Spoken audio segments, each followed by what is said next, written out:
राजीव नवाज। जो मैं पूत कपूत हूँ तो पिता को लाज। सियावर रामचंद्र पद जय शरण शंकर हरि ओम जय जय सिया राम। लेकर तेरा आसरा चला करण यह काज। आज सभा में राखियो सतगुरु मेरी लाज। सियावर रामचंद्र पद जय शरण शंकर हरि ओम जय जय सिया राम। श्री गुरु चरण सरोज रज निज मन मुखर सुधार। वरणहु रघुवर विमल यश जो दायक फल चार। सियावर रामचंद्र पद जय शरण शंकर हरि ओम जय जय सिया राम। बुद्धिहीन तनु जान के सिमरौ पवन कुमार। बल बुद्धि विद्या देहु मोहे हरहु कलेश विकार। सियावर रामचंद्र पद जय शरण शंकर हरि ओम जय जय सिया राम। नहीं विद्या नहीं बाहुबल नहीं करचन को दाम। मोह से पतित अपंग की तुम पत राखो राम। सियावर रामचंद्र शंकर हरि ओम जय जय सिया राम। सत्संग सभा में पधारे हुए प्रभु प्रेमी सज्जनों, श्री रामचरितमानस के प्रथम सोपान बालकांड के अंतर्गत बड़ा ही पावन प्रसंग हमारे बीच में चल रहा है। और आज का जो प्रसंग है वो यद्यपि पहले हो चुका है कई गाड़ियों में, लेकिन फिर भी जैसी प्रभु की इच्छा। और ये तो एक ऐसा अमृत है कि जो जितना ज़्यादा पिएगा अमरता की प्राप्ति होगी। एक बूंद भी अगर हमारे अंदर चली गई, हमने धारण कर ली, हृदयंगम कर ली, तो हमारा जीवन सफल होगा। क्योंकि ये कैरेक्टर्स, ये चरित्र ही ऐसे हैं। जैसे कि अभी आएगा प्रसंग जो आज का है, 501 रुपये की राशि दर्शन भेंट स्वरूप भगवान के एक परम प्रिय भक्त ने प्रसाद स्वरूप भेंट की है। बहुत बहुत धन्यवाद। भगवान राम कह रहे हैं कि मैं चरित्र, अपनी लीलाएं करने के लिए मनुष्य वेश अपनी इच्छा से धारण करूंगा। ये शब्द हमें हृदयंगम कर लेने चाहिए कि हम भगवान को नर रूप में देखकर नर ही समझ बैठते हैं कि यह आम आदमी है। जबकि इसकी व्याख्या लक्ष्मण गीता में लक्ष्मण जी ने निषाद राज के सामने की, भगवान श्री कृष्ण ने अर्जुन के सामने की। वेद करने लगे लेकिन पूरी नहीं कर पाए, नेति नेति कह करके खड़े हो गए कि उसके ब्रह्म की व्याख्या हम भी नहीं कर सकते। तो वो ब्रह्म आज अपना स्वरूप स्वयं उस पुरुष के सामने, उस मनुष्य के सामने प्रस्तुत कर रहा है, स्वयं कह रहा है अपने मुखारविंद से, जिससे मनुष्य जाति का प्रादुर्भाव हुआ, जिससे मनुष्य जाति विकसित हुई, बढ़ी, उत्पन्न हुई। इससे पहले जो सृष्टि रची गई थी वो मानसिक थी। ब्रह्मा जी मन में संकल्प करते और सृष्टि की रचना हो जाती। ब्रह्मा जी से पहले आदि पुरुष 3 प्रकार की पर्सनैलिटीज होती हैं। एक मायाधीश, एक माया अतीत और एक माया अधीन। इनके दूसरे पर्यायवाची नाम है परम पुरुष, महापुरुष और सतपुरुष। सतपुरुष वही अलख निरंजन पार ब्रह्म परमेश्वर है, जो ब्रह्मा आदि का भी उत्पन्न करने वाला है, बनाने वाला है, जो इनका भी बाप है, जिसके बारे में आज के प्रसंग में स्वयं शतरूपा जी कह रही हैं, हमारी मनुष्य जाति की प्रथम माता। वो कह रही हैं कि आप तो ब्रह्मा आदि के भी पिता हो। तो वो ब्रह्म मायाधीश है, माया उसके अधीन है।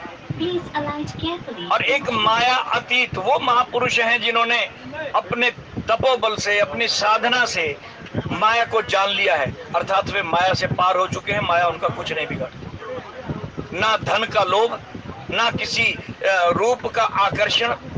यानी माया के जितने भी परिवार के सदस्य हैं, काम, क्रोध, लोभ, मोह, अहंकार, ये उन पर लागू ही नहीं होते, उनको खींच नहीं सकते, उनको आकर्षित नहीं कर सकते।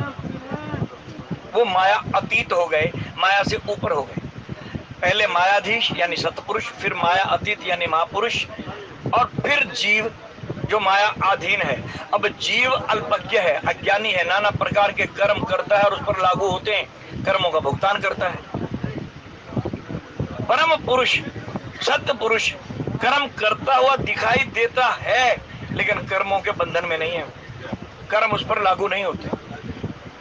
वो अगर किसी युद्ध के मैदान में खड़ा होकर लाखों व्यक्तियों को मार डाले तो उसके लेखे में एक भी पाप नहीं लिखा जाएगा, एक भी हत्या नहीं लिखी जाएगी।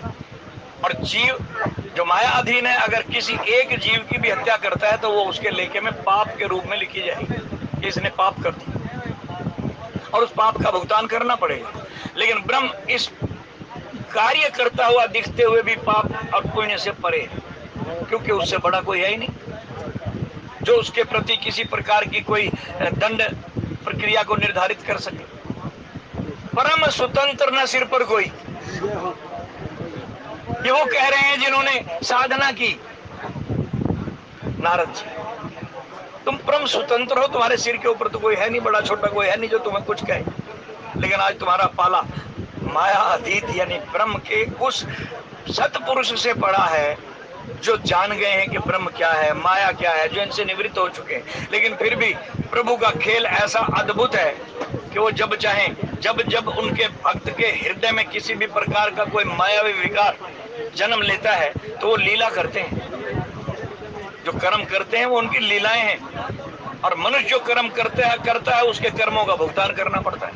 कर्म विधान जीव मनुष्य पर लागू होता है, कर्म विधान ईश्वर पर लागू नहीं होता। इसलिए लक्ष्मण जी भी समझाते हुए ये कहते हैं, जब निषाद राज ने रात्रि के समय वो कुटिया बना दी राम और सीता के विश्राम के लिए, और एक कुटिया बनाई सुमंत्र के विश्राम के लिए, और स्वयं बहुत विश्वास पात्र अपने सेवकों की ड्यूटी लगा करके कि चारों तरफ फैल जाओ और चारों तरफ निगरानी रखना, किसी प्रकार का कोई जंगली जानवर, राक्षस या कोई व्यक्ति इस कुटिया के आसपास आने ना पाए। ऐसी व्यवस्था करके निषाद राज्य निश्चिंत होकर के जब आए तो क्या देखते हैं कि लक्ष्मण जी वीर आसन में बैठे हुए हैं, जाग रहे हैं, जागरूक हैं, जागरूक होकर के रखवाली कर रहे हैं। वो भी आकर के साथ बैठ गए, निषाद राज भी। और अचानक दृष्टि पड़ी सामने कुटिया में। कुटिया में देखते हैं कि राम और जानकी वो कुश की साथरी पर लेटे हुए हैं, जो घास फूस की बनी हुई थी वो चटाई, और उसके ऊपर घास का बिछोना गद्देदार बनाया हुआ था, उसके ऊपर लेटे हुए। बस यहीं से मोह और विषाद उत्पन्न हो गया। अर्जुन को भी यही हुआ था। पहले तो बड़े बड़े बातें कर रहा था, भगवान से सेना मांगने भी चला गया, मदद मांगने चला गया, पूरे विश्व को एकत्रित किया, सबसे जो है मदद मांगी। जब कुरुक्षेत्र के मैदान में आया तो विषाद उत्पन्न हो गया, मोह में फंस गया। मोह किसका? अपनों का। ये मेरे हैं, इनको मैं कैसे मारूं, इनको मार करके राज्य करने से अच्छा है कि भीख मांग करके रह लूं। ऐसी ऐसी बातें करने लगे। तो वहां भगवान ने उसको गीता का उपदेश दिया। यहाँ लक्ष्मण जी ने जब सुना कि निषाद राज भी मोहग्रस्त हो गया और कह रहा है कि ब्रह्मा की सृष्टि देखो, ब्रह्मा कितना क्रूर है, सियाराम के कानन जोगु क्या ये वन में जाने लायक थे?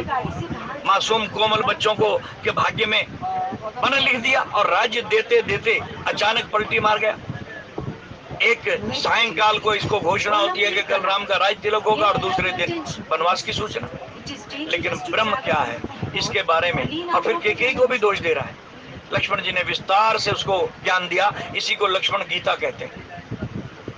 कहने लगे जिसके शोक में, जिसके विषाद में, जिसके मोह में तो इस तरह की अनर्गल बातें बोल रहा है, अनर्गल बातें जिनका कोई सार नहीं है। यही कृष्ण ने कहा कि अर्जुन तू जो कुछ बोल रहा है, आने वाले इतिहास में तेरा नाम काले अक्षरों में लिखा जाएगा, स्वर्ण अक्षरों में नहीं। लोग तुझे कायर कहेंगे, तूने तो नपुंसकों वाली बातें कह दी हैं। इस तरह से भगवान कृष्ण ने अर्जुन को जो है प्रताड़ित भी किया। और यहाँ लक्ष्मण जी प्रताड़ित नहीं कर रहे, लेकिन संबोधित कर रहे हैं कि जिसके मोह में तू फंस रहा है, जिसके मोहग्रस्त होकर के जिसको तू आम आदमी समझ रहा है, पहले ये तो जान ले ये राम है कौन। कौन से राम की कष्ट की बात कर रहा है भाई? ये गीता है, गीता का ज्ञान है। कहते जिसको देख करके तू दुखी हो रहा है, वो तेरा अपना दुख सुख, तेरा अपने भाव हैं, उसको तो कोई कष्ट नहीं है, क्योंकि वो ब्रह्म है, वो ईश्वर है, उसके बराबर कोई नहीं, उसके समान भी कोई नहीं। वो सबका हिसाब किताब रखने वाला जीव का सखा है। जीव जैसे जैसे कर्म करता है, और ये इतना पक्का मित्र है, पक्का सखा है कि जहां जहां कर्मवश जीव कर्म करके जिस जोनी में जाएगा ये साथ जाएगा, छोड़ता नहीं। जीव ने कर्म किए खोटे और चला गया गधे की जोनी में, तो ये भी साथ जाएगा। ऐसा ब्रह्म, इसको समझ ही है कौन? खाली तू इसको दशरथ पुत्र राम या अपना दोस्त अपना मित्र राम मत समझ। ये वो अलग पुरुष है जो मायाधीश है, माया इसके अधीन है, और ये माया को साथ लेकर के, योग माया को साथ लेकर के चलता है, उससे कार्य करवाते हुए माया से परे रहता है, माया इसके अधीन रहती है। जीव माया के अधीन रह करके कर्म करता है। जिन संत महात्माओं ने इस माया को जीत लिया वे माया अतीत महापुरुष कहलाए। और जीव को इस ब्रह्म की जानकारी प्राप्त करने के लिए, इसका ज्ञान प्राप्त करने के लिए महापुरुष की शरण में जाना पड़ेगा। ये भी नियम है, बगैर गुरु के इसका ज्ञान नहीं मिल सकता। गुरु ही महापुरुष है, वो माया अतीत है, हम माया अधीन है। तो इस माया के जंजाल में फंस करके तू अपने आप को इस विषाद से बाहर निकल। तेरा जितना काम है तू उतना कर। बोले तू बताओ मेरा क्या? जीवाचार्य है लक्ष्मण जी, गुरु है। जीवाचार्य कह रहा है कि विषाद से बाहर निकल, मोह से बाहर निकल, और राम और जानकी के चरणों में अपने चित्त की वृत्तियों को जोड़ दे और इनका भजन कर, सिमरन कर। तेरा इतना काम है, बाकी इन पर छोड़ दे। ये क्या कर रहे हैं क्या नहीं कर रहे हैं, इनको कुछ नहीं हो रहा। ये ब्रह्म है, सभी प्रकार के द्वंद्वों से ऊपर है, ना दुख ना सुख। और तू समझ रहा है कि इसने जन्म लिया है? ये किसी गर्भ में नहीं आया, प्रकट हुआ है। प्रकट होता अपनी इच्छा से। मायिक शरीर जो है, अलौकिक दिव्य शरीर स्वयं सजा लेता है, सृजन करता है। संभवामि युगे युगे, भक्तों के कल्याण के लिए हर युग में मैं अपना निर्माण स्वयं करता हूं। मैं गर्भ में नहीं आता, लेकिन गर्भ में आने की लीला करता हूं, एक्टिंग करता हूं। कौशल्या को लगे कि मुझे गर्भ हो गया और मेरा पेट बढ़ रहा है, लेकिन है नहीं। वो तो ऐसे बढ़ रहा है जैसे गुब्बारे के अंदर कोई बच्चा हवा भरे और गुब्बारा फूलता चला जाए।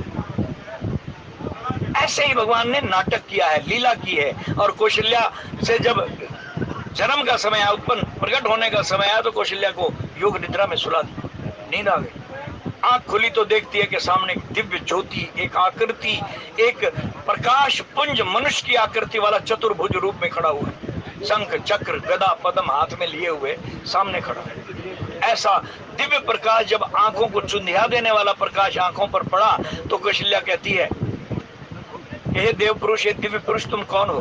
कहने लगे, पहचानो मुझे, मैं वही हूं जिससे तुमने वरदान मांगा, और तुम्ही ने तो कहा था कि हम तुम्हारे जैसा पुत्र चाहते हैं। तो कहने लगे, अगर हमने पुत्र मांगा था तो तुम बाप बन करके क्यों आ गए? पुत्र बन करके आते। भगवान ने कहा, वो भी बनूंगा, लेकिन पहले मेरा स्वरूप तो जान ले।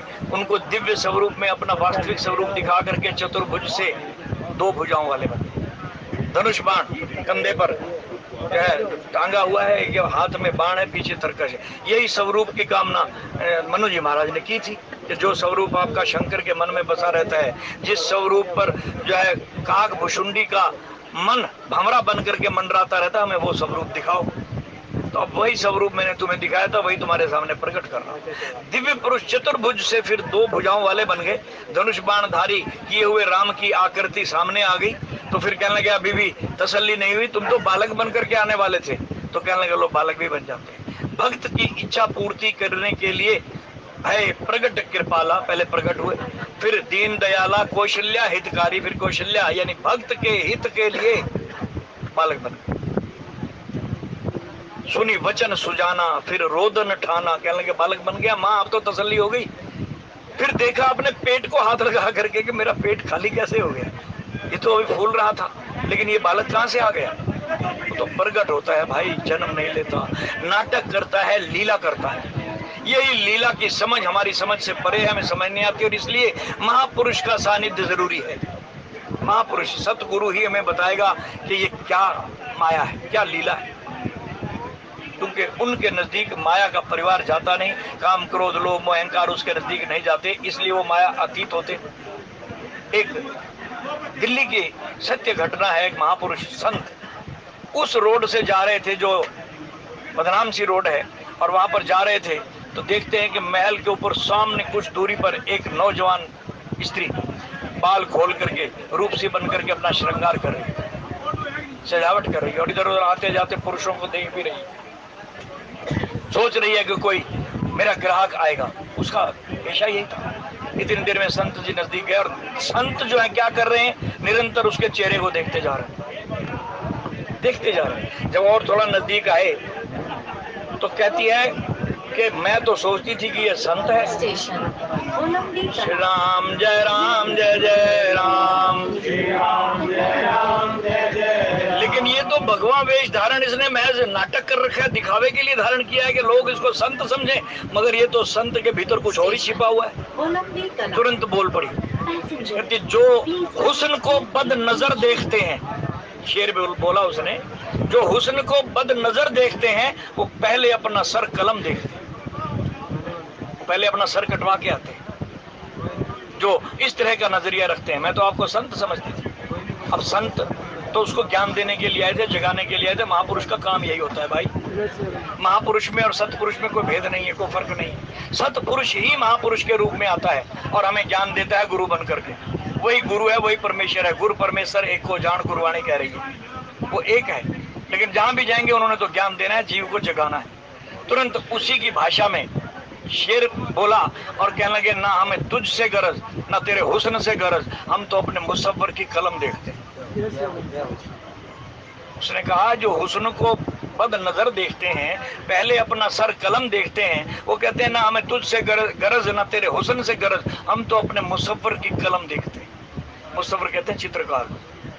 कहते मैं तो उस चित्रकार की चित्रकारी देख रहा हूं कि कितनी सुंदर दुनिया उसने बनाई, एक से एक सुंदर चेहरे, एक से एक सुंदर बागवानी, सुंदर सुंदर फूल, इतनी सुंदर उसने सृष्टि बनाई। लेकिन इंसान ने इस सुंदर सृष्टि का क्या हाल कर दिया कि जो पूजनीय होनी चाहिए थी उसको बाजार में लाके खड़ा कर,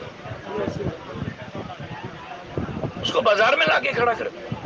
कैसा ये नर संसार है, कैसा ये नर समाज है, जिस नारी की पूजा होनी चाहिए थी वो आज बाजार में ला करके खड़ी कर दी। मैं तो ये देख रहा हूं। उसकी आंखें खुल गई, तुरंत नीचे आई, सीढ़ियों से उतर करके संत के चरणों में पड़ गई और फिर उनकी शिष्या बनी और ज्ञान लिया। वैश्या का उद्धार हो गया। महापुरुष का ये काम है। सत्य पुरुष का जो ज्ञान करा दे, जीव को परमात्मा से, महापुरुष होते हुए उस सत्य पुरुष से मिलवा दे, वो पूरा गुरु है। जो केवल और केवल अपनी पूजा तक सीमित रखे, अपने घर बुलवावे, उससे चढ़ावे, उससे जो है गिफ्ट लेवे, वो महापुरुष नहीं, वो तो व्यापारी है या भिखारी है। गुरपीर सदाए मंगन जाए ताकि मूल न लागो पाए। जो कहलाने को तो अपने आप को गुरु कहलवाता है कि मैं गुरु हूं, लेकिन गुरु के काम नहीं कर रहा। गुरु का काम क्या होता है? वरदहस्त। हमेशा उसका हाथ ऐसे रहता है, ऐसे कभी नहीं होता। लेकिन जिसका हाथ ऐसे होकर के शिष्य के आगे चला जाए वो गुरु नहीं, भिखारी है। गुरपीर सदाए मंगन जाए ताकि मूल न लागो पाए। उसके पांव कभी मत छूना। जो तुमसे कुछ लालच लेकर के आता है कि मुझे यहाँ से कुछ मिलेगा, बल्कि क्या करे, अपने 10 नौहों की पवित्र कमाई से अपना घर चलाए, चाहे जुलाहे का काम करना पड़े, चाहे खेती करनी पड़े, हल चलाने पड़े या जूतियां गांठनी पड़े। रविदास, कबीर जी, नानक, इन सब ने अपने घर परिवारों को अपनी मेहनत से, खून पसीने की कमाई से पाला है। किसी के धन पर लालच नहीं, लालची बन करके धन नहीं लिया, मत्थे नहीं टिकवाए कि हमारे घर में इतने अनाज भेज दो, तुम जमींदार हो, मेरे चेले हो, इतना पैसा भेज दो। मीरा गई थी रविदास जी के पास, जूतियां काटने का काम करते थे। गई, रानी थी मेवाड़ की, कहने लगे गुरुदेव मुझसे आपकी हालत देखी नहीं जाती, लोग ताने मारते कि मेवाड़ की रानी और ऐसा गुरु, गुरु का कुछ नहीं उद्धार कर रही। कहने लगे बेटी, मैंने मेरे पास जो तेरा अमानती धन था वो तुझे दे दिया, राम नाम का धन। संत के पास धन राम नाम का वो नहीं भूखा तेरे धन का, तेरा धन वो दान दिलवावे, भूखे प्यासे को खिलवावे। वो लेता भी है तो दूसरों में बांटने के लिए, अपने लिए नहीं। अगर तुझे शर्म आती है तो तुझे नाम दे दिया गया है, नाम का सिमरन घर बैठ के कर लिया, यहाँ आने की जरूरत नहीं। अब ये जो कथाएं हैं ये हमें समझाती हैं मनुष्य रूप में, मनुष्य महापुरुष ने, महामनुष्य ने आकर के हमें समझाया कि नाम दान तक गुरु की शरण में रहो। जब नाम दान मिल जाए तो गुरु को हमेशा अपने हृदय में धारण कर लो, जैसा कि आज मनु और शत्रुपा अपने हृदय में ये तस्वीर लेकर के जा रहे हैं। और हम माया के अधीन हैं, इसलिए हमने हृदय में धारण करने की बजाय उसको टोकरियों में बिठा लिया। क्षमा करना, टोकरियों में बिठाना हृदय के आंगन में था। दिल का हुजरा साफ कर जाना के आने के लिए, ख्याल गैरों से उठा उसको बिठाने के लिए। उसको जहां बिठाना चाहिए था वहां तो बिठाया नहीं, बाजार में लेकर के घूम रहे हैं। असलियत क्या है कि माँ बाप को भी टोकरी में लेकर के घूमो ना, संत महात्मा वेद पुराण ये कहते हैं कि घर से निकलते हुए माँ बाप को के चरण छू करके उनका आशीर्वाद हृदय में लेकर के घर से बाहर निकलो। ये नहीं कि माँ बाप को उठा करके चल दो, हृदय में आशीर्वाद लेकर के निकलो। गुरु का आशीर्वाद, गुरु की मूर्त आपने घर में बना रखी है, भगवान राम का, हनुमान जी का, जिसको भी आपने अपना इष्ट माना, भगवान श्री कृष्ण को इष्ट माना, उसके आगे शीश झुकाओ कि मैं ड्यूटी पर चला हूं, मेरा ख्याल रख, मेरा ध्यान रख, मेरे परिवार का ध्यान रख। ऐसी प्रार्थना करके और उनका आशीर्वाद लेकर के घर से निकलो, हर वक्त तुम्हारे साथ है। हम ये भूल के जाते हैं कि वो हमारे साथ नहीं है, इसलिए हम टोकरियों में लेकर के घूम रहे हैं। वो तो हर वक्त हमारे अंदर है, उसका प्रदर्शन नहीं। दर्शन करो, दर्शन अंदर अंदर दर्शन करो, बाहर का विषय नहीं है। लेकिन हमें, क्योंकि ये माया के अधीन संसार है और माया का इतना जबरदस्त पसारा है, वो भी माया कौन सी? अविद्या, विद्या नहीं। अविद्या ने ऐसा खेल खेला हुआ है कि जीव को भ्रमित करके रख दिया। जिधर जाना चाहिए था उधर नहीं जा रहा। 5, 7, 10, 15, 20 संत मार्गदर्शन करते हैं, रविदास जैसे, कबीर जी जैसे, नानक जैसे, मीरा, सूरदास, तुलसी जैसे। भीड़ को देख करके कहाँ जा रहे हो पूछते हैं, कहने लगे इधर जा रहे हैं। बोले इधर क्या करें? इधर फलाने देवता का या फलाने अवतार का या फलाने भगवान का या फलाने संत का डेरा है या मंदिर है या आश्रम है, हम वहां जा रहे हैं। बोले किसकी तलाश में? कहने लगे आनंद की तलाश में। आनंद वैसा, परमात्मा ही आनंद है, पर्यायवाची नाम है भगवान का आनंद। उस आनंद की तलाश में जा रहे हैं, लाखों की संख्या भीड़ को जाते हुए। कहने लगे वो आनंद तो इधर थोड़ी है, इधर है, अंदर है। कहने लगे लेकिन इतने लोग तो वहां जा रहे हैं। तो वो कहते हैं नहीं, जो रास्ता हम बताएं उधर जाओ, इनको जाने दो। जो नहीं मानते मत माने, जाने दो, तुम इधर आओ। तो कुछ लोग तो मान जाते हैं, कुछ कहते हैं नहीं नहीं, ये 10-12 संत ऐसे ही हैं, ऐसे ही हैं। कबीर जी, संत मीरा जी, सूरदास, नानक इत्यादि ऐसे ही हैं। इनकी बात नहीं मानते, लाखों की भीड़ में चले जाते हैं। जहां दौड़ लग रही है लाखों की, वहां चले जाते हैं, और जहां जाना चाहिए वहां नहीं जाते। ईश्वर है कहाँ? पहले ये तो जानो। लक्ष्मण जी कहते हैं राम को पहचान तो सही है, राम है कौन जिसके शोक में तो डूब गया। यह आम आदमी नहीं। आज बड़ा सुंदर प्रसंग हमारे सामने है। प्रथम पुरुष, प्रथम मानव मनु जी महाराज ने जब देखा कि 3 हिस्से जिंदगी के बीत चुके, चौथापन आ गया, सन्यास लेने का समय आ गया, लेकिन मैंने तो अभी तक भगवान का नाम नहीं लिया, सिमरन भजन नहीं किया, सन्यास लेकर के मुझे जो कार्य करना चाहिए था वो नहीं किया, बच्चों को की फौज बढ़ाने में लगा रहा। इतने बच्चे हो गए, गिनती नहीं है। परिवार फैल गया, राज्य फैल गया, धन संपदा इतनी आ गई कि मैं इसी में भूला रहा। ख्याल आया प्रथम मनुष्य को ये इसलिए प्रसंग दिया गया कि हम भी तो मनुष्य हैं, हमें भी कहीं ना कहीं कोमा फुल स्टॉप लगाना चाहिए। कब तक धन के ढेर पर हम आगे चढ़ाई चढ़ते रहेंगे? जितना कमा लिया, देखो हमारा गुजारा हो रहा है, और आगे भविष्य के लिए भी इकट्ठा हो गया, बच्चे बरस रहे, रोजगार हो गए, हमारी तीसरी जो है उम्र का तीसरा भाग भी बीत गया, जिसको वानप्रस्थ कहते हैं। ब्रह्मचर्य भोग लिया, गृहस्थ भोग लिया, वानप्रस्थ चला गया, अब सन्यास ले लो भाई। और सन्यास लेकर के घर से बाहर भी नहीं जाना, पीले कपड़े पहन लिए, जटाएं रख ली, कान मुंडवा लिए, वगैरह वगैरह, ऐसा नहीं, कुछ नहीं। घर में रह करके सन्यासी रहो। सन्यास मन ने लेना है, तन ने नहीं। मन से सन्यास। घर में रहो, बच्चों पोतों पोतियों के साथ रहो, नातियों के साथ रहो, बहुओं के साथ रहो, लेकिन कभी भी इनके क्रियाकलाप में आसक्ति मत रखो। मार्गदर्शक बन करके रहो। कुछ पूछें, कुछ ज्ञान लेना चाहे तो बांटो, अपना एक्सपीरियंस बांटो, अपना तजुर्बा बांटो, आसक्ति मत रखो। अपना कर्म करते रहो। तुम्हारा काम है भगवान का भजन करना, घर में बैठ के करो, एकांत में बैठ के अपना जीवन शेष जो बचा है उस एक एक सांस को उस मालिक के लेखे लगा दो। यही सन्यास है। किसी चीज की लोभ लालच, जिव्या की लालसा मन में ना रहे कि मुझे ये पकवान घर में बन रहे हैं तो मुझे भी मिले। नहीं, जो तेरे शरीर की वास्तविक जरूरत है उतना बनवा और उतना खा, ताकि तेरा शरीर इस उम्र में पचा सके। ये मत देख कि मेरे बच्चे ये फास्ट फूड खा रहे हैं तो मैं भी खाऊं। अगर तूने खाया तो फिर डॉक्टरों के पास जाना पड़ेगा। एक उम्र होती है इस तरह के भोजन करने की। और फास्ट फूड के लिए भी उनको ज्ञान दो कि ये नहीं खाना बेटा, कंदमूल फल खाओ, घर के पकवान बना करके खाओ, सात्विक चीजें खाओ, और खुद भी उसमें आसक्त मत हो। ये सन्यास है। मन से सन्यासी हो, मन से सभी प्रकार के पदार्थों का त्याग, और इतना खाना जिसके लिए शरीर बना रहे, बना इसलिए रहे कि भजन होता रहे, भजन सिमरण होता रहे। तो ये ख्याल मनोज जी महाराज के मन में आया और तुरंत दोनों पति पत्नी ने घोषणा कर दी कि अब हम संन्यास ले रहे हैं और अपना राज्य अपने बड़े बेटे प्रिय उत्तानपाद को दे दिया। छोटे बेटे का नाम प्रियव्रत था, जहां से फिर आगे जो है ये वंश चले, सूर्य वंश, चंद्र वंश इत्यादि ये चले। प्रियव्रत का वंश में आ जाते हैं महाराज हरिश्चंद्र इत्यादि, और इनके उत्तानपाद के वंश में आ जाते हैं ध्रुव, और फिर उनके आगे दूसरी धारा, दो धाराएं, जैसे कुरु वंश की दो धाराएं आगे पांडव और कौरवों के रूप में बदलती चली गई, ऐसे इनके भी दोनों बेटों की फिर दो धाराएं आगे बढ़ती चली।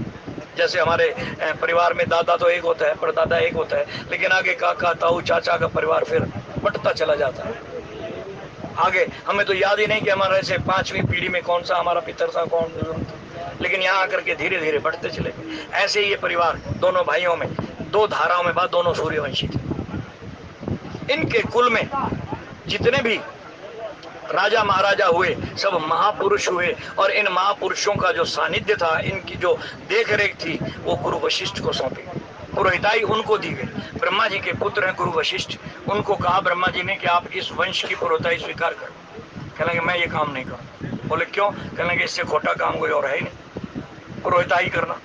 पुरोहित बनूंगा तो इनको सुख के आशीर्वाद भी दूंगा, इनके कर्म अपने ऊपर ले लूंगा, और ये करें खोटे उल्टे सीधे कर्म तो इनके उन उल्टे सीधे कर्मों की कमाई वो भी मैं खाऊंगा, परिणाम स्वरूप मुझे ही भुगतने पड़ेंगे। इनका बोझ मैं नहीं उठा सकता, इनके कर्मों का बोझ मैं नहीं उठा सकता। वाल्मीकि रामायण में है कथा। एक बार भगवान राम के राज्य में एक अजीब मुकदमा पहुंच गया। मुकदमा क्या था? एक कुत्ता घायल, खून बहता हुआ दरबार में पेश किया गया। भगवान ने पूछा इसको क्या कष्ट है, पूछो। तो कुत्ते से कहा गया अपनी व्यथा बताओ। कहेंगे महाराज मैं बिल्कुल बेकसूर हूँ, कलियों में सो रहा था, मेरी ड्यूटी है आते जाते की आवाज को सुनना और कान खड़े करके आंख उठा करके देखना कि कहीं गलत प्रवृत्ति का व्यक्ति तो मेरे मालिक के घर में नहीं जा। मेरा एक काम है, मैं उसके अन्न खाता हूँ, 2 रोटी सवेरे शाम देता है तो उसकी रखवाली करना मेरा धर्म है, लेकिन मैं किसी को छेड़ता नहीं, काटता नहीं, अपना काम कर रहा था। ये एक आदमी आया डंडी घुमाता हुआ, और मैंने इसको न काटा न भौंका, सिर्फ दृष्टि उठा करके देखा कि कहीं ऐसा वैसा गैर आदमी तो नहीं है, लेकिन इसने मेरे सिर में डंडा मार दिया, और ये देखो ये हालत, लहूलुहान हो गया। मैं बेकसूर हूँ, मुझे न्याय चाहिए। उसको बुलाया गया जिसने डंडा मारा था। तूने क्यों मारा? कहने लगा महाराज मैं भी बेकसूर हूँ। बोले क्यों? कहने लगे मैं तो यूं ही गली में से निकला, घुमाता जा रहा था, मैंने सोचा जानवर है कहीं काट ना ले, इसलिए मैंने घुमाने की इच्छा से डंडा घुमाया और अचानक इसको लग गया, इच्छा से नहीं मारा। पाप और पुण्य मन से उत्पन्न होते हैं। मन से अगर हमने कोई पाप किया, पुण्य किया तो लेखे में लिखा जाएगा, अचानक कोई हो गया तो नहीं लिखा जाएगा। कलयुग के अंदर ये विशेष छूट है, बाकी युगों में नहीं थी। महाराज दशरथ ने जो बाण मारा था श्रवण को, इच्छा से नहीं मारा था, जानबूझ करके नहीं मारा था, हो गया था, लेकिन फिर भी उसका फल भुगत रहा। परिणाम में उनको सजा मिली कि इनकी ये शक्ति छीन ली जाए, शब्द भेदी बाण की जो इनके पास शक्तियां हैं वो छीन ली जाए। आज के बाद ये शब्द भेदी बाण का प्रयोग नहीं कर सके, ये बैन लगा दिया। कर्म अचानक हो गया था, और हमारे यहाँ कलयुग में तो हो ही रहे हैं। इसलिए जब भगवान से पूछा गया या अन्य संत महात्माओं ने, परीक्षित इत्यादि ने ये सवाल खड़े किए, उद्धव ने भी सवाल खड़े किए कि कलयुग के जीवों का क्या होगा। वहां तो इच्छा से तो पाप होंगे ही होंगे, चलते फिरते भी कई जीवों की हत्याएं पैरों के नीचे होती चली जाएंगी, उनका क्या कैसे उद्धार होगा? क्या वो सब उनके लेखे में लिखे जाएंगे? तो उन्होंने कहा नहीं, कलयुग जैसा पवित्र युग और हो ही नहीं सकता। इस युग में जन्म लेने के लिए तो देवता भी तरसते हैं, इतना पवित्र युग है ये। कलयुग एक पुनीत प्रतापा, होई है पुण्य न मानस पापा। पुण्यों का फल जल्दी मिल जाएगा, शुभ कर्मों का फल मिलेगा, लेकिन पाप अगर गलती से हो भी जाएंगे तो नहीं उसका फल मिलेगा, क्योंकि जो एक बार कलयुग के अंदर राम का नाम ले लेगा उसके पाप क्षमा माफ कर दिए जाएंगे। इतना पुनीत ये युग है। देवता भी इसलिए तरसते हैं कि हम हजारों साल तक यज्ञ हवन और तप करके तब जा करके देवलोक तक पहुंचे, लेकिन वहां तो लोग केवल राम का नाम लेकर के देवलोक के अधिकारी बन जाएंगे, पुण्य के अधिकारी बन जाएंगे। तो इतना पवित्र युग है, लेकिन हम इसका लाभ नहीं उठा रहे। हमें जो काम करना चाहिए कि जल्दी से जल्दी ईश्वर की प्राप्ति हो जाए, उसका दीदार हो जाए, वो ना करके हम उस रास्ते पर चल पड़े हैं जिधर लाखों की भीड़ जा रही है। उस रास्ते पर नहीं चलते जिसे संत बता रहे हैं। संत तो कहते हैं जिस आनंद की तू तलाश में जा रहा है वो आनंद तेरे अंदर है, और हम भाग रहे हैं बाहर, उल्टा काम हो रहा है। खैर कोई बात नहीं, जैसा हो रहा है ठीक है, लेकिन चलते चलते जब कभी व्यक्ति थक जाए तभी सुधर जाए, तभी राम का नाम ले ले और अंदर की तरफ मुड़ जाए, चित्त की प्रवृत्तियां अंदर की तरफ मुड़ जाए तो भी सुधार हो जाएगा। वरना वृत्तों का आसुरी प्रभाव ही वृत्तासुर कहलाता है। वृत्तासुर नाम के राक्षस का आपने नाम सुना होगा, वृत्तासुर। वृत्तियां आसुरी हो जाएं वो व्यक्ति वृत्तासुर है। और उसका उद्धार किससे होगा? उस व्यक्ति की हड्डियां चाहिए, उसका अस्थि चाहिए जिसने जिंदगी में कभी क्रोध ना किया हो। और वो दधीची जैसा आजकल कलयुग में मिलना बड़ा मुश्किल है। वो दधीची है नहीं जिसकी अस्थि से वो अस्त्र बने और वृत्तासुर का उद्धार हो जाए। हमारे लिए उद्धार करने के लिए भले ही दधीची के अस्थि कलश ना मिले, अस्थियां ना मिले, लेकिन दधीची जैसे ऋषि बहुत हैं। परख करो उनकी, वो हमारे अंग संग है। मिलेंगे कैसे? भगवान के दरबार में जा करके आरती सच्चे हृदय से पुकारो, आंसू बहाओ उसके आगे बैठ करके, गिड़गिड़ाओ, रो, प्रभु कृपा कर, बख्श दे, अब की बार बख्श बंदे को भौजल फेरा, अब की बार माफ कर दे, आगे तो मुझे जैसा मार्गदर्शन मिलेगा मैं वैसा करूंगा। लेकिन हम ये इतना करते ही तो नहीं। कौन है जो सुबह उठ करके भगवान से माफी कहे कि मैं भूलनहार हूं, तू बख्शनहार है, बख्श दे? इतना भी कोई हम कह नहीं सकते। उसने जो हमें दिया उसका थैंक यू तक नहीं करते। एक आदमी से पेन लेकर के साइन करके वापस करते हुए कहते थैंक यू भैया, लेकिन उसने इतना कुछ दिया, हमारे पास थैंक यू करने का समय नहीं है, धन्यवाद करने का समय नहीं है। धन्यवाद के रूप में आरती उतारते हैं, बारी दिखावटी, और फिर टोकरी में रखा और चल दी। ऐसा नहीं, ये कलयुग का माया का जंजाल है, जाल है। और फिर हमारी मन की वृत्ति भी तो एक जगह स्थिर नहीं है। चलो रखो, इतना ही कर लो, यहीं तो स्थिर रहो। आज से कुछ साल पहले तुम जो है सुंदरकांड के पाठ किया करते थे, हनुमान जी की भक्ति, फिर साई संध्याएं, फिर माता के जागरण, फिर चौकियां, पता नहीं क्या क्या अलटते पलटते चले गए, एक जगह पर तो टिके ही नहीं। समय बदलता गया, फिर कभी बाबा के खाटू श्याम जी के चेले बन गए, कभी वहां दौड़ लगी, वहां भीड़ लगी, कभी साई संध्या के लिए साई के मंदिर में भीड़ लगी, कभी कहां कभी कहां। अभी 3-4-5 साल पहले शनि देव की बड़ी मान्यता हो गई थी, शनि के मंदिर ही मंदिर बन गए। भाई एक जगह तो टिक, एक जगह स्थिर हो जा। बार बार इसी तरह भटकता रहेगा, कुछ मिलने वाला नहीं है।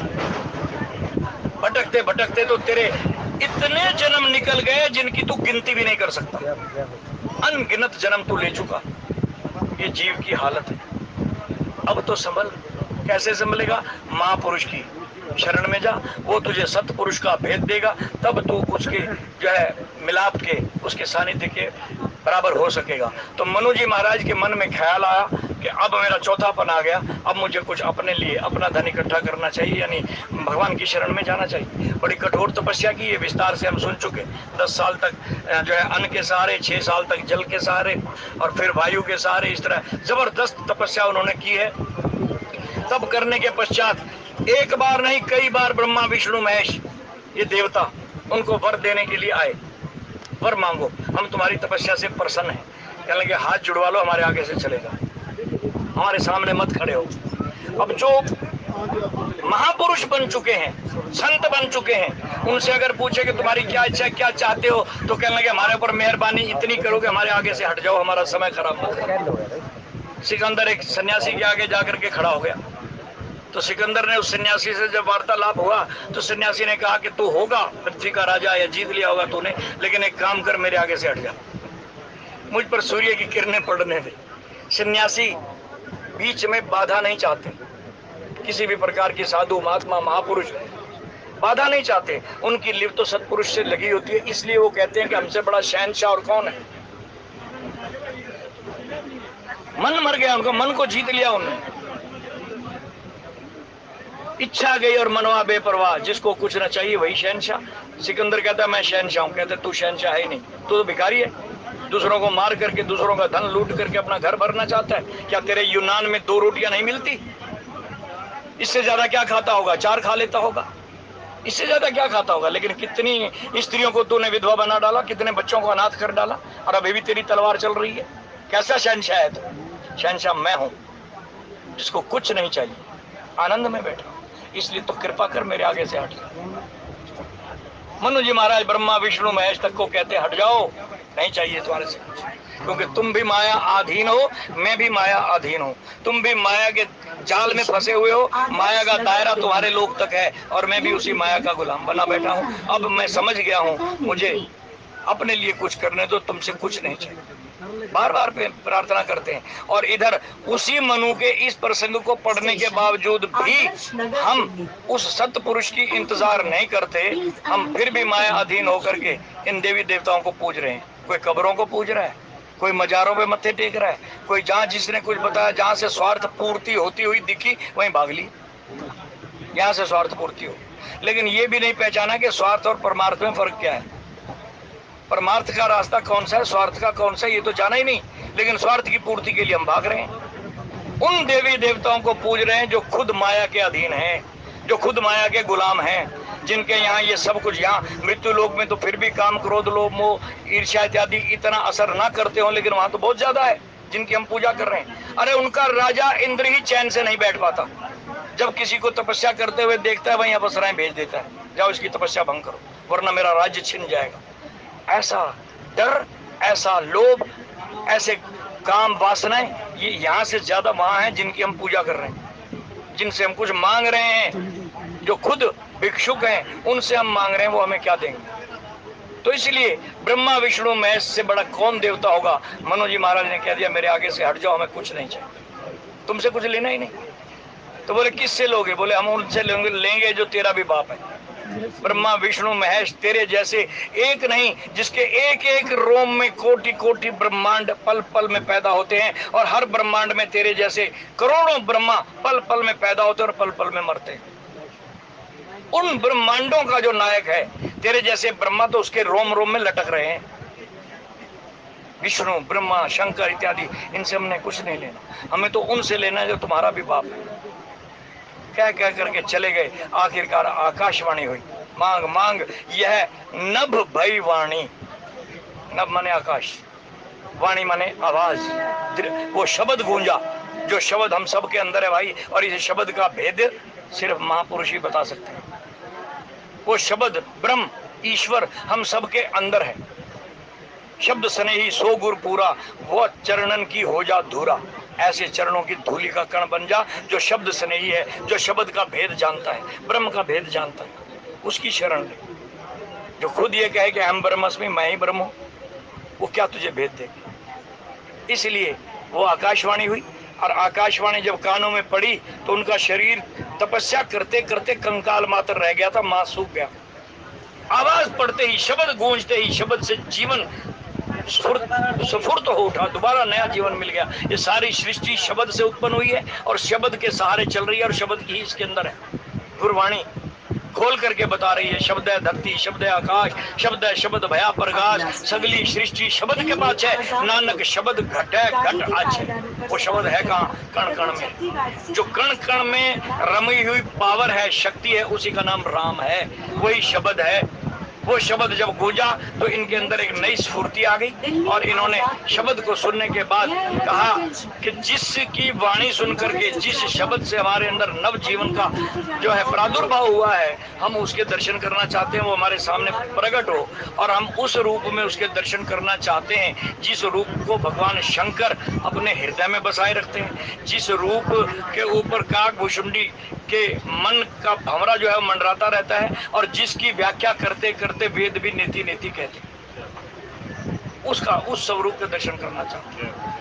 भक्तों की इस भावना को सुन करके वो स्वरूप प्रकट हुआ, लेकिन दिव्य रूप, मनुष्य के रूप में नहीं। जैसे कोई छाया होती है या कोई प्रकाश पुंज, इस रूप में वो प्रकट हुआ। जैसे थोड़ा सा और आसानी से समझने की कोशिश करेंगे कि आप एक वाइट पर्दा चद्दर घर में टांग दो, और चद्दर के परली तरफ किसी भी प्यारे को, मित्र को, घर के सदस्य को खड़ा कर दो, और उसके ऊपर फिर पीछे से लाइट छोड़ो, और इधर खड़े होकर के देखो, तुम्हें एक आकृति उस पर्दे पर दिखाई देगी। लेकिन वो तो पीछे है, हमारे सामने थोड़ी है, उसकी छाया दिखाई दे रही है। लगता है वो अगर पीछे हाथ हिलाएगा तो पर्दे पर भी हाथ हिलते हुए दिखाई देगा, वो छाया। वो दिव्य स्वरूप है उसका, ऐसे स्वरूप में प्रकट हो गए आकाश में।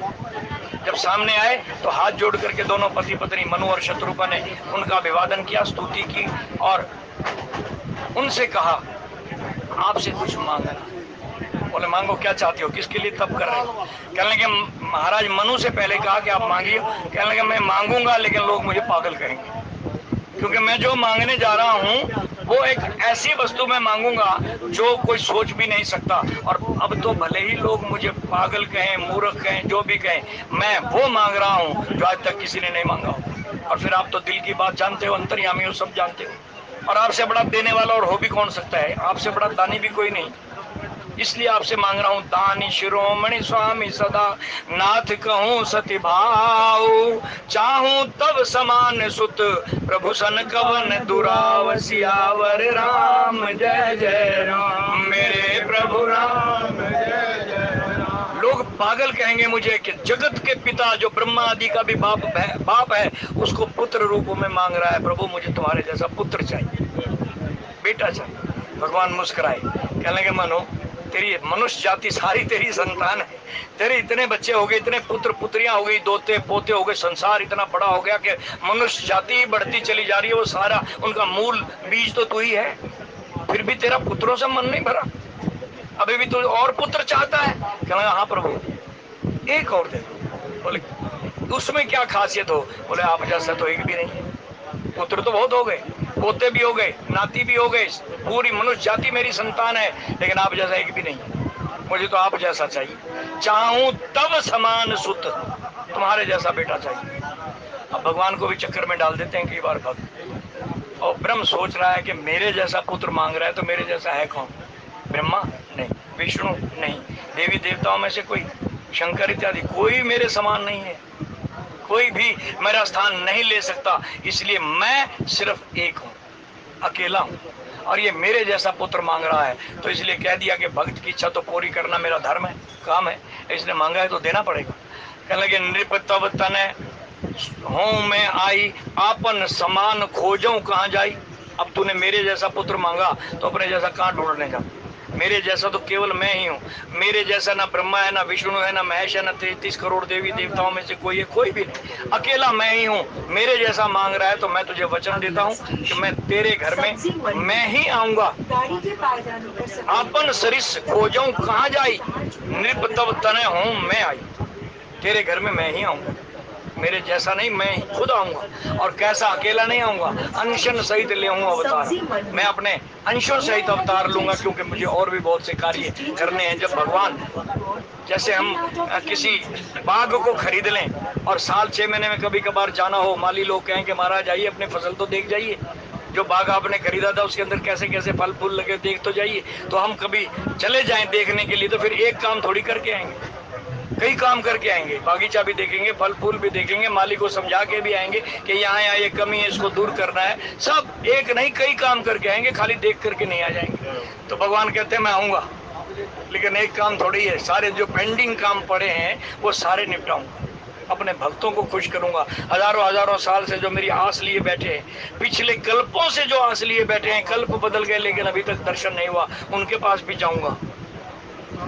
भिलनी इत्यादि, केवट इत्यादि और संत महात्मा मेरे जो महापुरुष हैं मेरी इंतजार कर रहे हैं, जो मुझ तक नहीं पहुंच पा रहे वहां मैं पहुंचूं। सुग्रीव मुझ तक नहीं पहुंच पाया, नहीं पहुंच सकता, मेरा महापुरुष संत हनुमान मुझे उसके पास लेकर के जाएगा, मैं जाऊंगा। ऐसे ऐसे काम मुझे बहुत करने हैं, इसलिए मैं ही आऊंगा। और फिर वहां भगवान कह रहे हैं कि नृप तब तने हूं मैं आई, श्री राम जय जय राम, श्री राम जय जय राम। और अपने जो है अधूरे काम सारे पूरे करूंगा, अपनी लीला करूंगा, लीला से मैं प्रकट होऊंगा, जन्म नहीं लूंगा। भगवान के जन्म भी अलौकिक, उनका यहाँ कार्यकलाप कार्य करना ये सब अलौकिक और दिव्य कार्य हैं। करते हुए ऐसे लगते हैं जैसे मनुष्य के कार्य हो। वन में गए, सीता जी का अपहरण हो गया तो रो रहे हैं जैसे आम आदमी रोता है, और आम आदमी ही नहीं पागल बन गए, बिल्कुल पागलों जैसी एक्टिंग करने लगे। ये लीला है। क्या पागलपन है? रोते रोते लक्ष्मण जी ने पूछ लिया, भैया आप शांत हो जाओ, आगे बढ़ो, सीता जी की खोज करते हैं। सीता? कहाँ सीता? कौन है सीता? पागल बन गए। जैसे कुछ नहीं जानते। भैया आपकी धर्म पत्नी मेरी माता सीता। अच्छा तेरी माता, तू कौन है? मैं आपका छोटा भाई लक्ष्मण। फिर पागल वाली एक। और फिर ऐसे पागल बने कि हे खग मृग हे मधुकर श्रेणी की देखी सीता मृग ने भी। ऐसे पागलों वाली हरकतें करते हैं। लेकिन ये नाटक है, ये लीला है, इसमें उलझना मत, तर्क मत करना। भगवान शंकर कह रहे हैं राम अतर्क मन बुद्धि बाणी। हे पार्वती, राम तर्क का विषय नहीं है, ना मन का विषय, ना बुद्धि का, ना वाणी का। राम अतर्क मन बुद्धि वाणी तीनों से परे है। और हम कहते हैं कि ये राम हो ही कैसे सकता है? जो सती को भी मोह हो गया कि ये भगवान कैसे हो सकता है? ये तो पेड़ों पत्तों से पूछ रहा, इसको पता नहीं सीता कहाँ है। अच्छा जी, भाई प्रसंग इतना गूढ़ है और हमारे आदरणीय संचालक जी तो चाहते हैं कि यही प्रसंग हो सकता है जब तब तक चलता रहे जब तक एक एक बात समझ में ना आए, 6 महीना लग जाए। परंतु समय और आप लोगों की जो है आज्ञाएं शिरोधारी होती हैं, इसलिए हमारे संचालक भी मजबूर हो जाते हैं, माननी पड़ती है सब। तो आज उसी प्रसंग को दोहराने की कोशिश की गई लेकिन पहुंच नहीं पाए दूर तक। फिर कभी मौका मिला फिर दोहराएंगे, या और आगे बढ़ा या रोका गया तो चलेंगे। जैसे प्रभु की इच्छा होगी वैसा होगा। वाणी को यह विश्राम त्रुटि के लिए क्षमा। बोलिए राजा रामचंद्र।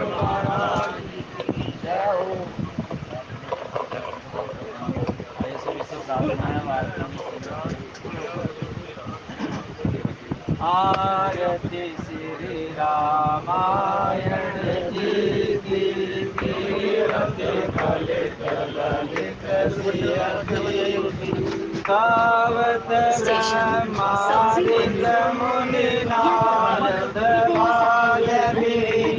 विज्ञान विशारद सुख सनकादिशेष